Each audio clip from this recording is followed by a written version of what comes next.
Morning बच्चों, आज हम समद्विबाहु त्रिभुज किसे कहते हैं ये आप छोटे क्लासेस में पढ़ चुके हैं। वह त्रिभुज जिसकी दो भुजाएं बराबर होती है उसे समद्विबाहु त्रिभुज कहते हैं, ठीक है ना। तो मैंने ये समद्विबाहु त्रिभुज आपके पास ये खींच रखा है। इसे मैंने BC 4 सेंटीमीटर ले रखा है और AB और AC क्या है 3-3 सेंटीमीटर। तो इसकी कौन सी भुजाएं बराबर है आपके पास? AB बराबर AC। तो यहाँ पर लिख भी सकते हैं समद्विबाहु आकृति में। क्या लिखेंगे? आकृति में समद्विबाहु त्रिभुज में कौन सी भुजाएं बराबर है आपकी? AB बराबर AC बराबर क्या है आपके पास? 3 सेंटीमीटर। ठीक है, आपको पता चल गया आप समद्विबाहु त्रिभुज किसे कहते हैं। वह त्रिभुज जिसकी दो भुजाएं बराबर होती है उसे समद्विबाहु त्रिभुज कहते हैं। और ये समद्विबाहु त्रिभुज मैंने खींच रखा है, ठीक है। अब प्रमेय है आपके पास जो आपकी क्या होनी है? यूज होनी है।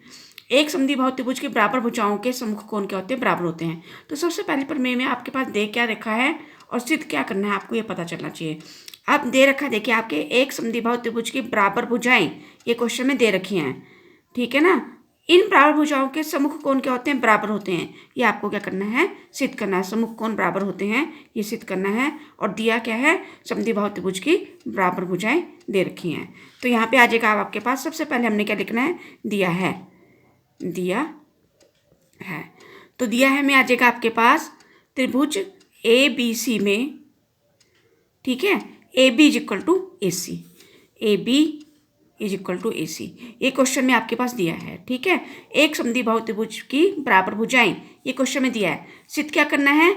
इन बराबर भुजाओं के सम्मुख कोण, ठीक है। तो इस भुजा का सम्मुख कोण क्या हो जाएगा? ये एंगल C और इसका सम्मुख कोण क्या हो जाएगा? Angle B। ये आपको क्या करना है? सिद्ध करना है, ठीक है। तो सिद्ध करना है आपने, सिद्ध करना है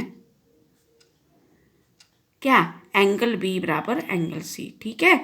AB is equal to AC आपके पास क्वेश्चन में दिया है। तो AB का सम्मुख कोण क्या हो गया? Angle C। और AC का सम्मुख, ये जो भुजा AC है इसका सम्मुख कोण क्या हो गया आपका? एंगल B हो गया, ठीक है। तो आपको सिद्ध करना है एंगल C बराबर एंगल B या एंगल B बराबर एंगल C, आपको ये सिद्ध करना है, ठीक है। तो इसको अब हमने क्या करना है?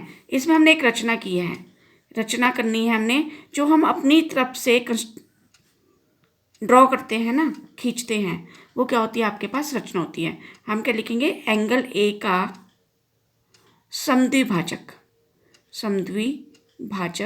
AD खींचा।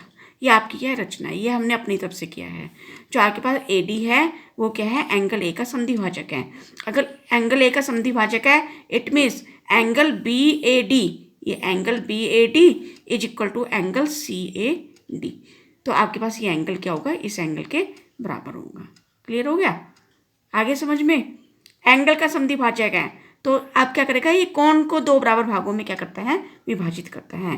तो आपने क्या करना है? अब ये वाली ट्रायंगल और इस ट्रायंगल, ये जो दो ट्रायंगल्स हैं इन दोनों ट्रायंगल्स को आप सर्वांगसम सिद्ध करेंगे। तो प्रूफ लिख सकते हैं, उपपत्ति लिख सकते हैं। हिंदी में क्या लिखते हैं हम? उपपत्ति। आधा ता लिखे या ताकि यहाँ पे ये डंडा खींचे। उपपत्ति जो हिंदी में लिखना चाहते हैं वो उपपत्ति लिखेंगे, नहीं तो प्रूफ भी लिख सकते हैं आप, ठीक है। अब देखिए ट्रायंगल BAD और ट्रायंगल CAD में, तो लिखते हुए भी ध्यान रखना है। देखिए B जो शीर्ष है वो C के ऊपर आएगा। क्लियर हो गया? ये AD ऐसे फोल्ड करके इसको ऊपर रखोगे तो B C के ऊपर आएगा, A बीच में रहेगा और D भी बीच में रहेगा।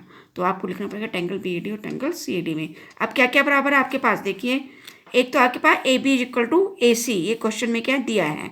AB is equal to AC, ये क्वेश्चन में क्या है? दिया है। दूसरा आपके पास angle BAD is equal to angle CAD। क्यों है भाई बराबर? किसके द्वारा? रचना द्वारा। क्या रचना की थी आपने? कि एंगल A का समद्विभाजक AD खींचा है। जब AD एंगल A का समद्विभाजक है it means this angle BAD, ये वाला एंगल, ये एंगल इस एंगल के क्या होगा? बराबर होगा। क्लियर हो गया? ये क्या आ गया आपके पास? रचना द्वारा आ गया, ठीक। और तीसरा आपको जो AD है आपके पास वो इस ट्रायंगल की भी भुजा है और इस ट्रायंगल की भुजा है, मीन्स दोनों की क्या है? कॉमन साइड है। और हिंदी में हम क्या कहते हैं? इसको उभयनिष्ठ भुजा है।